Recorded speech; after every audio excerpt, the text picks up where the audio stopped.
Ini adalah Honda Forza 250 model terbaru dari Honda yang dirilis tahun lalu. Kalau dibandingin sama merek sebelah, memang populasinya tuh nggak begitu banyak ya. Tapi bukan berarti motor ini jelek, karena saya memakai motor ini selama seminggu, muter-muter Jakarta, ke Bogor juga, dan merasa puas. Nah, apa yang bikin saya puas? Kita akan simak selengkapnya di video ini dalam 10 fakta menarik dari Honda Forza 250.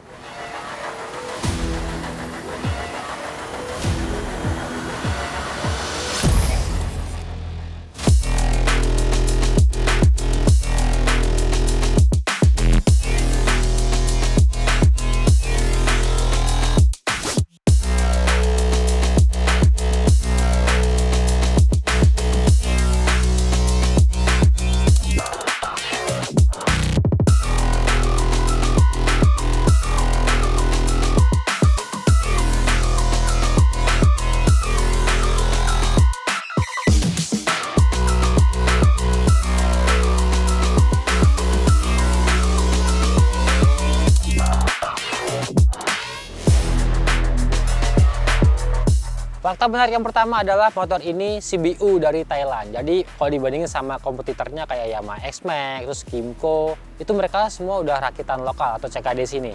Jadi secara unit memang akhirnya mempengaruhi jumlah yang tidak terlalu banyak beredar di pasaran. Tapi walaupun begitu, secara prestis pastinya beda kalau kalian pakai Honda Forza 250 ini. Karena populasinya masih jarang kelihatan di jalan, orang-orang pasti banyak yang lirik. Saya ngalamin soalnya.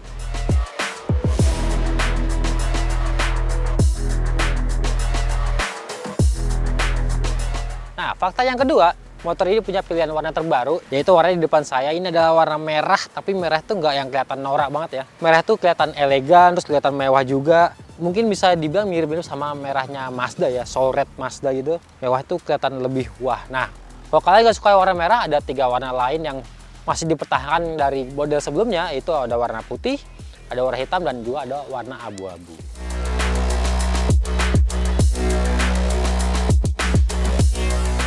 Fakta yang ketiga, sesuai segmennya dengan harganya juga, motor ini punya fitur yang berlimpah. Kalian bisa lihat lampu-lampunya sudah full LED, lampu sen, lampu depan, lampu jauhnya, dan juga LED DRL-nya yang seperti ini nih. Ini saya suka banget lihat bentuknya, memberikan kesan sporty, tapi mewahnya juga dapat.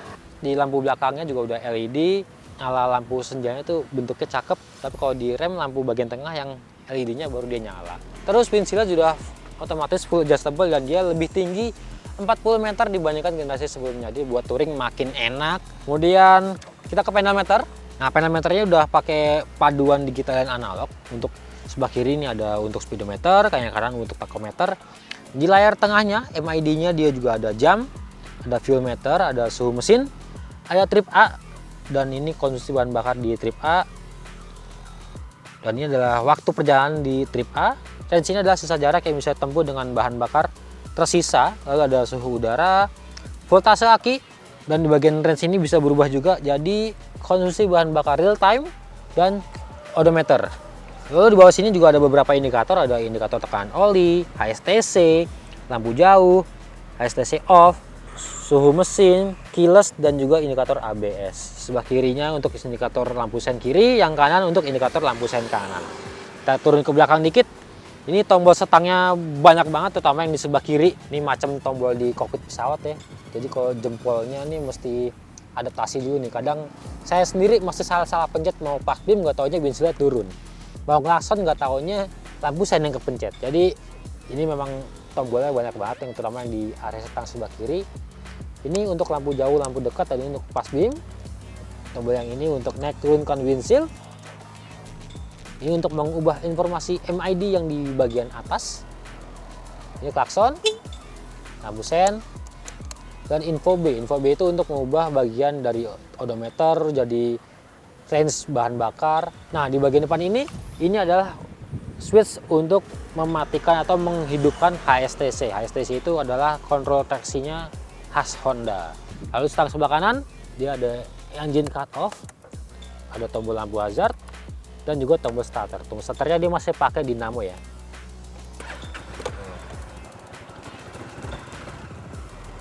Jadi untuk di stang sebelah kanan relatif lebih simpel, cuma ada 3 tombol karena tangan kanan nggak boleh sibuk karena dia tugasnya udah muter gas sama rem depan. Ke bawah setang dia ada smart key system. yang terintegrasi untuk membuka jok dan juga membuka tangki bahan bakar di bagian tengah sini. Dan ini keyless-nya sudah yang model terbaru untuk kunci setang ke putar ke sebelah kiri. Dan masih di area setang juga dia punya konsol box sebelah kiri yang lumayan gede dan dalam tuh. Dalam banget. Dan dia juga ada selanya, sebelah kanan bisa buat naruh handphone, sementara yang sebelah kiri ini agak lega, dia bisa menaruh botol minum. Jangan lupa juga ada power outlet yang pakai USB tipe A. Oh ya, ini konsol sebelah kiri juga bisa terkunci ketika kita mengunci setang. Nih, contohin ya. Kunci setang terkunci, nggak bisa kebuka. Kayak begitu kunci keyless di posisi on, dia langsung kebuka. Terus kita lihat bagasinya, ini lega banget.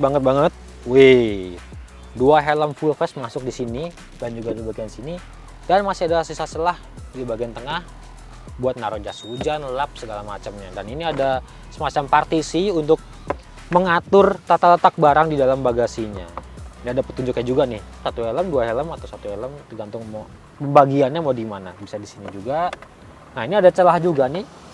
Ini sih kalau menurut saya ini buat naruh toolkit ataupun barang-barang kecil kayak yang lainnya lah, jadi biar nggak menuhin bagasi yang utamanya. Cuma ini kurangnya nggak ada lampunya aja, jadi kalau buka bagasi di malam-malam visibilitasnya jadi kurang, terus bukaan joknya nggak terlalu tinggi banget, jadi untuk merogoh bagasi yang bagian depan ini mesti agak merunduk nih.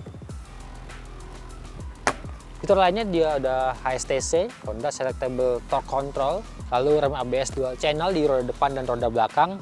Kemudian untuk update yang terbaru dari model ini, dia sudah ada emergency stop signal. Jadi ketika lagi ngebut terus ada yang nyebrang kali ngerem mendadak, lampu sen depan belakang akan otomatis menyala dengan kedipan yang cukup cepat supaya menginformasikan pengendara di belakang kalau ada objek berbahaya di depan kalian. Fakta yang keempat, kalian nggak akan bisa sembarangan ganti-ganti spion. Karena ini modelnya udah kayak ala-ala Superbike 1000 cc yang spionnya itu di depan dan menyatu sama lampu sen. Nah, di Forza ini bahkan dari model sebelum facelift ini sudah menerapkan lampu sen yang ada di kaca spionnya. Nah, jadi model lipatnya begini, tapi tetap lampu sennya nggak bisa dilepas. Dibukanya begini. Nah, untuk pengaturan kaca spionnya dia kayak spion moge juga. Jadi kaca di depan yang bisa bergerak-gerak, sementara posisi rumah kaca spion ini tetap diem aja. Kalau diganti, ya pastinya nggak ada spion, nggak ada lampu sen depan, jadi ngelanggar lalu lintas gitu. Fakta menarik yang kelima, motor ini pakai mesin yang totally baru. Jadi kalau di model sebelumnya hanya ESP, sekarang ada tambahan plus. Yang pasti juga ada teknologi yang jadi ciri khas dari mesin ESP Plus, seperti hidrolis tensioner. Jadi tensionernya pakai tekanan oli, bukan pakai per lagi. Terus ada piston oil jet, itu olinya langsung menyemprot ke belakang piston. Kemudian di kruk asnya dia sudah ada balancer supaya vibrasinya juga lebih minim, dan di CVT-nya dia juga pakai pulley yang berbeda dibandingkan Honda Forza generasi sebelumnya. Dia jadi pulley-nya lebih gede. Speknya juga berubah total nih. Jadi gak cuma ganti emblem sama teknologi tadi yang saya sebutin, tapi kalau sebelumnya itu karakter mesinnya tuh cenderung square, jadi piston 68 juga langkahnya 68,5 mm. Kalau sekarang dibikin overstroke dengan piston 67 mm dan langkah pistonnya 70,7 mm. Harusnya sih motor ini punya akselerasi yang lebih kuat di putaran bawah, jadi buat stop and go di perkotaan juga lebih enak. Dan ternyata memang saya ngerasanya memang lebih enak, cuman masih ada gejala smoothnya juga, terutama di putaran bawah 5000 rpm. Tapi kalau sudah buka gas, emang udah jalannya kosong, buka gas, rpm mesin mantang di 5000 sampai 6000 rpm. Tenaga cenderung ngisi tapi konstan, lama-lama kecepatannya naik ya. Tahu-tahu kecepatan udah sampai 100 km per jam, udah 120, karena memang mesin ini penyaluran tenaganya memang lembut banget. Terus mesinnya juga ini minim vibrasi banget, jadi bener teknologi dari ESP Plus ini berdampak signifikan untuk kenyamanan pengendara dan juga kinerja mesinnya keseluruhan. Walaupun memang di putaran-putaran awal dari posisi dia mau berakselerasi ada sedikit suara kasar kayak ngoroknya gitu dari bagian CVT.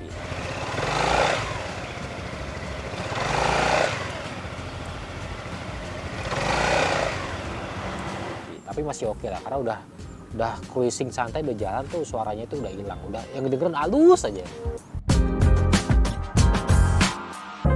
Fakta menarik yang keenam, ini motor saya rasa cukup hemat bahan bakar ya. Untuk mesinnya yang 250 cc, terus bobotnya yang lumayan berat, 180 kg lebih. Dia bisa mencatatkan angka sekitar 29,6 km per liter sampai 30 km per liter. Jadi kemarin pas saya awal-awal ngambil motor ini, di MID dia muncul angka 31 km per liter. Cuman ya dipakai dalam kota, kena macet, kena lampu merah, motornya langsam gitu kan. Drop di 29,6 km per liter. Masih oke lah ya buat di penggunaan dalam kota. Mungkin kalau dipakai keluar kota akan lebih irit. Terus saya pakai bahan bakar oktan 92 dengan tangki bahan bakarnya ini juga cukup gede, 11,7 liter, naik sekitar 200 mili dibandingkan generasi sebelumnya. Oh ya, bobot saya 76 kg.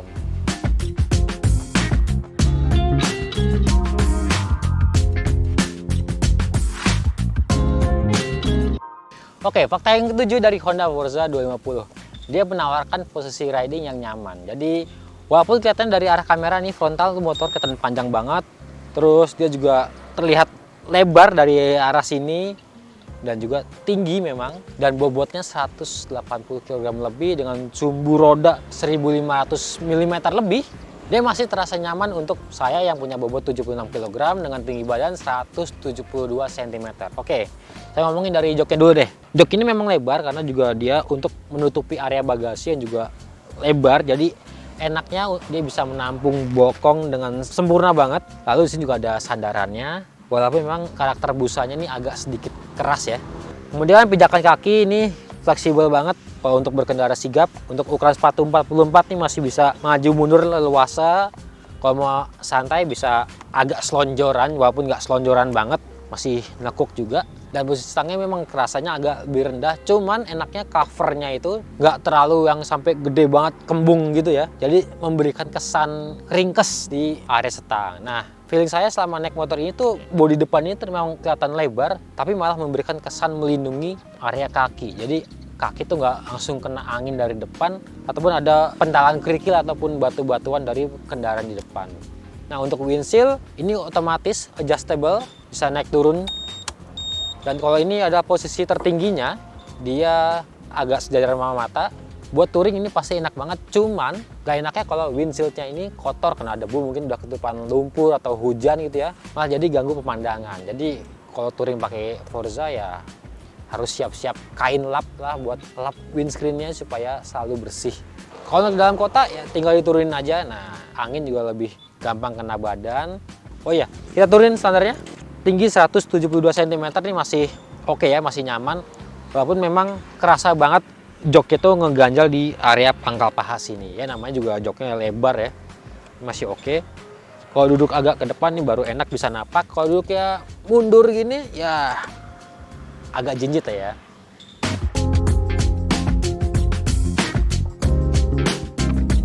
Oke, hal menarik yang ke-8. Motor ini menawarkan handling yang menurut saya sih masih lumayan lincah ya. Walaupun bobotnya 186 kg, sumbu rodanya juga cukup panjang. Saya pakai motor ini berboncengan lewatin daerah Senayan di jam pulang kantor, itu masih bisa selap-slip. Kalau kalian udah tahu celahnya atau karakter dari motor ini. Yang paling pertama adalah tentunya spion, jangan sampai mentok di mobil. Jadi kalau spionnya udah masuk, yakin sih buntutnya masih dapat untuk bermanuver di kemacetan.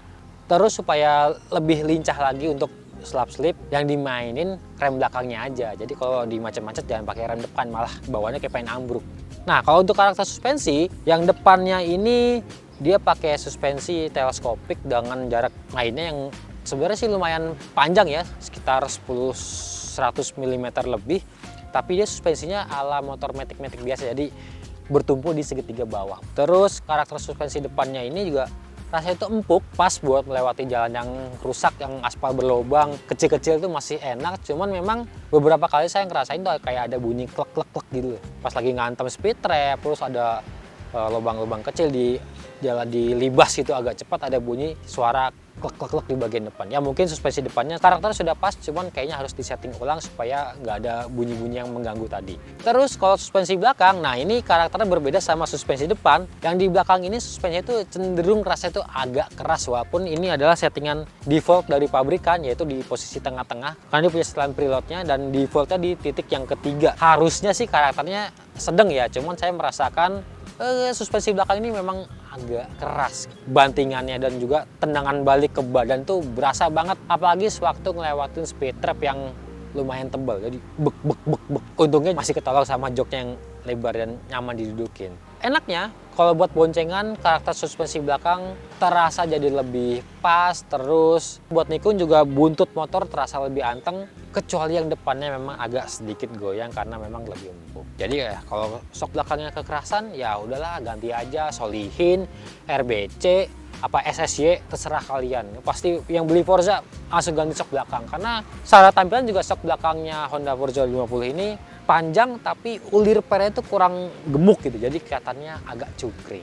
Untuk pengeremannya sendiri, walaupun ini kelihatannya standar aja untuk ukuran motor harga 90 jutaan, tapi dia untuk pengeremannya ini enak dan pakem. Untuk di rem depannya juga feel-nya nggak terlalu jauh jarak mainnya, dan dia empuk dan cukup ngegigit, dan rem belakangnya juga nggak kalah sama enaknya. Jadi buat ngerem mendadak pun ditarik dua-dua juga masih enak, ngegigit juga dapat, dan ABS-nya ketika bekerja nggak sampai ngelawan baliknya sampai kuat banget di handle, jadi masih hitungannya masih nyaman. Fendernya pakai Nissin, kaliper juga pakai Nissin.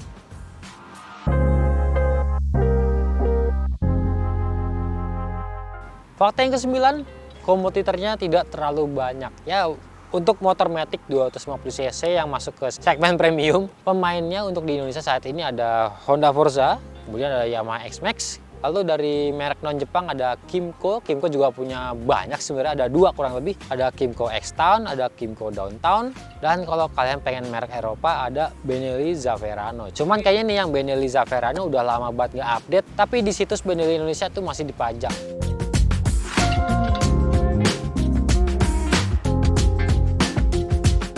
Fakta yang ke-10 atau yang terakhir, ya motor ini punya harga yang paling mahal. Saat ini dilepas 90,3 juta on the road Jakarta. Lumayan jauh ya, dapat Vario 160 tuh. Selisihnya sama kompetitor yang mainnya di angka 60 jutaan lah. Ya emang X-Max, Kymco tuh di 60 jutaan, Benelli agak di bawahnya. Wajar aja sih karena motor ini CBU dari Thailand, sementara lawan-lawannya juga dia udah rakitan lokal seperti saya sebutkan tadi. Tapi ya udah, walaupun harganya mahal, image-nya pasti beda, gengsinya beda, populasinya jarang, jadi lebih mencuri perhatian lah. Ya, itu tadi kayaknya udah cukup ya pembahasan 10 fakta menarik dari Honda Forza 250 model yang terbaru. Ini model 2021. Jadi, secara keseluruhan, motor ini menawarkan kenyamanan, lalu karakter mesin yang smooth tapi dia cukup berisi. Total udah 100-120 aja ya. Nyamannya sih memang layaknya motor Eropa ya, tahu-tahu anteng-anteng nggak nyadar udah kenceng gitu. Terus desainnya juga oke, desainnya udah lebih mewah dengan lampu-lampu yang full LED, udah keren banget. ABS dual channel, HSTC, windshield adjustable, tinggal pencet-pencet doang buat mainan juga kalau pas lagi macet, lampu merah lama pencet-pencet. Oke, rasanya sekian tulisan kali ini membahas Honda Forza 250. Jangan lupa di like, comment, subscribe channel Motovfun Indonesia, main-main juga ke akun TikTok kita Motovfun Indonesia, website kita autofun.id, dan yang buat suka nonton video-video mobil terbaru, mampir juga ke YouTube kita Autofun Indonesia. Sampai ketemu di video selanjutnya. Ciao.